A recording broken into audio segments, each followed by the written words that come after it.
joining. Today is going to be an interesting video. We're doing kind of a masterclass, almost like a microgreens extravaganza. And what we're going to do is, since I've done a couple of videos on them growing in different tray sizes, I got curious just to experiment to see what they were growing and if there were easier ways to deal with it when you went to harvesting. So I've got 10 by 20 tray, this black one, this wooden one, the plastic insert I did a video on, the 9 by 12 seed germination tray. This is, if I was going to be taking product to farmers market, this is what I would use to sell, say, $4 or $5. And then, excuse me, and then I was curious was if I actually grew them in this container, would that make them last longer when you gave them to the customer or not? So this is just one, to see if they were growing, two, to see if they'd be able to go in the fridge and how that would turn out. And the same thing with these two is just to see how they grow in different types of containers. And then once they grow and you want to put them in, the fridge after you harvest them, how would that go? So we got 1, 2, 3, 4, 5, 6 different containers we're going to grow in. I'm going to take this jute fiber, since that's usually the easiest, and cut them up in different pieces so they'll fit in the bottom of each of these. We're also going to use 5 different seeds. These are the 5 that I like, and I think they're the most popular. We've got radish, a salad mix, a broccoli, a sunflower, and then this big bag is the pea shoots. So, give me a moment to get this set up, and we'll start cutting this up and put them in there, and then add the seeds and go from there. I think what I'm going to do for this tray is cut 3 different pieces and grow, say, a broccoli, salad mix, and then a radish. Just to experiment to see if that's another solution, rather than growing one crop, if you can split it up into different seed types, and you have a better mix. And their grow rates are pretty similar, so we'll go from there. And then this one I'll do sunflower, because a pack of sunflower came with this. And then these, the 9 by 12, I'll do the peas, and then these I'll do broccoli, radish, just to see how they grow in those containers. All right, let me get started on this.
So we've got them, the jute fiber in each one of them.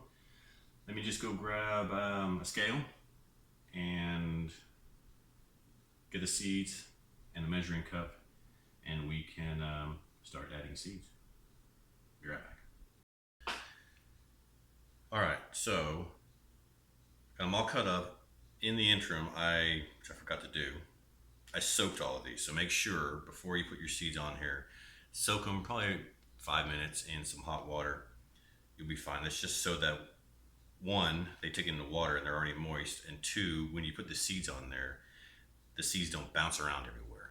They'll get stuck to the mat. And then the other thing I did was, since I'm going to be doing 3 different seed types, I label which ones, because when they start to grow, they look similar until they get older. So at least this way I know what they all were, and then also put the date on there, because you will, if after a while you'll forget what was the exact date that you planted them. So put the date on there and the seed name, and you'll be good to go. Now normally seed wise, since today's a little different, but what I would use a scale, and I would, in these larger 10 by 20 trays, probably put 25 to 30 grams of seeds for the whole thing. So this one I'll probably do 8 grams, 8 grams, 8 grams, probably 15 grams. This one is a pretty good grow tray, so you could probably get 20 in this one. And then the rest of them I'm gonna eyeball them. But you can pretty much tell, you don't want them too packed in, a little bit of space, but as a gauge, as a starting point, if you're using a 10 by 20, 25 to 30, if you have a 10 by 10, just cut that in half. All right, so let me just go ahead and I'll measure out the seeds for this, 8 grams each, and we'll go from there.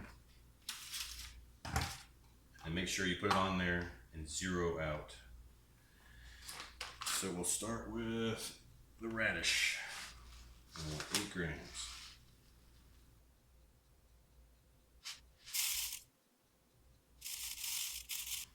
And then I usually just put it on a hand and just sprinkle.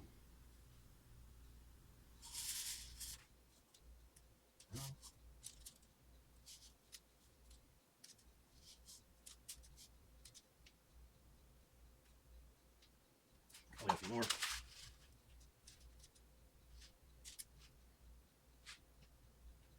Sprinkle a bit. All right, so I'll go ahead and get the seeds in the rest of these, and I'll see you guys back here in a little bit.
All right, so we've got them all the seeds placed in their containers. And now what I'll do is run and get the sprayer, because I need to get a spray bottle, and soak them down, give them a good bit of water before I put the lid on these, so they can go into blackout. So let me get that, and I'll be right back. All right, so as you can see here, I've got all the seeds in. Just go ahead and pump this up. And if you get one of these sprayers, it's really good. So I'm just gonna give them a light misting.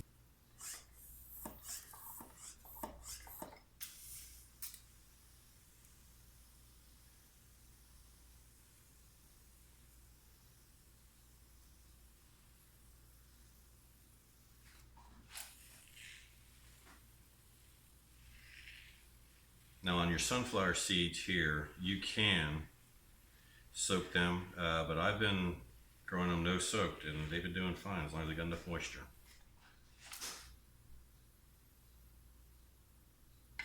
All right.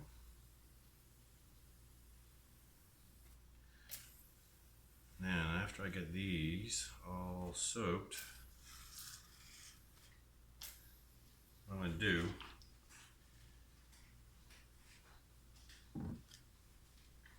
is take these. All right, so they're all wet now, and I'll take, and this is what it's called putting them into blackout. Is once they're wet, the seeds are in there, you'll put another tray on top, so they go into blackout. And then what I usually do as well is put something weighted material, 10 to 15 pounds, just so they feel that pressure and they'll start pushing their roots down. So let me go ahead do that. This one's a little tricky because it didn't come with anything. So this is just a wax paper, parchment paper, wherever I could find that was closely fitted. These trays, and that's why also if you buy these, buy extra trays just for this exact reason, so you can put lids on top. That one fit good there. These little ones, I'm just going to put another lid on there, and I'll probably put, like, I don't want to say marbles or stone, but that's probably what I'll put on there just so they have a little bit of weight, but that may be enough in and of itself. And then with these crab shells ones, I'm just going to put it on like that. See that they're not touching, so that may not work. All right, so it's that way. So that'll work. And then I'll add stone or tile pieces, heavy tile pieces of this, rocks to this, and then put them into blackout for a couple of days. So let me put them into the room, and we'll see you in a moment. All right, so here you go. We are in the room. This is all the shelves. But I got them all on top shelves. So now I need to add a weight to this one.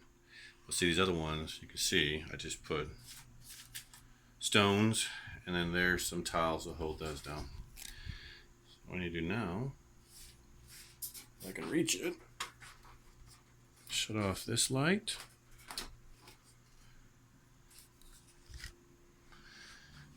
And then shut off the main light and come back in a couple days. Actually, so what from here, this point forward, what I'll do is probably this night I'll check to make sure they're still moist, and in the next 3 days I'll check to see if they're starting to germinate. Once they get to a certain size, I will take the weighted off and then just flip these containers over so they can grow a little more. And then from then on, it's usually bottom watering, a little bit of misting when they're smaller, and then some bottom watering. So I will see you back probably around day 4 or day 5. All right, bye. All right, it is the morning of day 4, and I thought I'd come out here and just take a peek. Well, I think these guys are ready to come out of blackout. Let's see. Yeah, we'll let them. So what I'll do now is these I'll probably leave uncovered just for the light. I'll have to check the peas.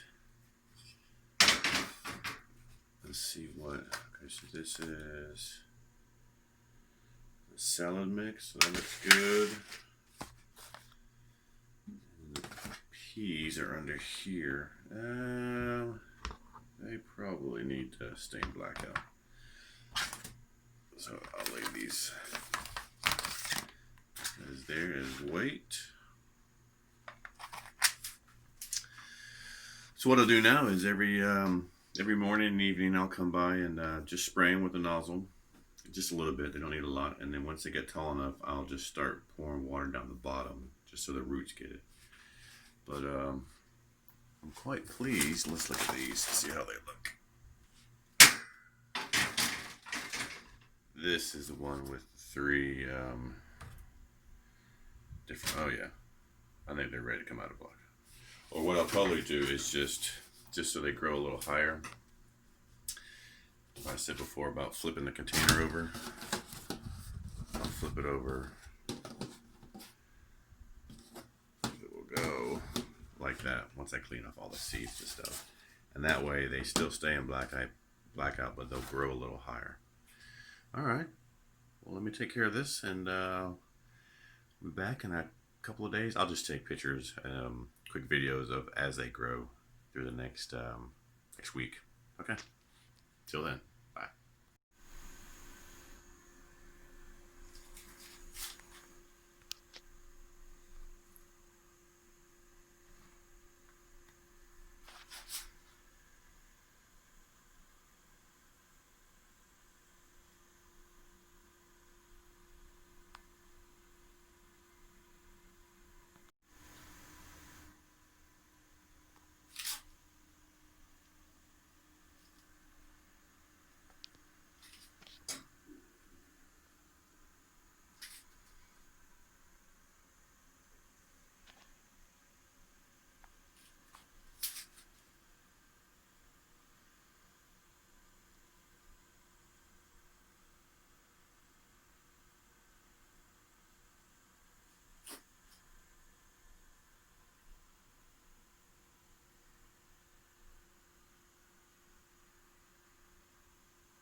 All right, day 10.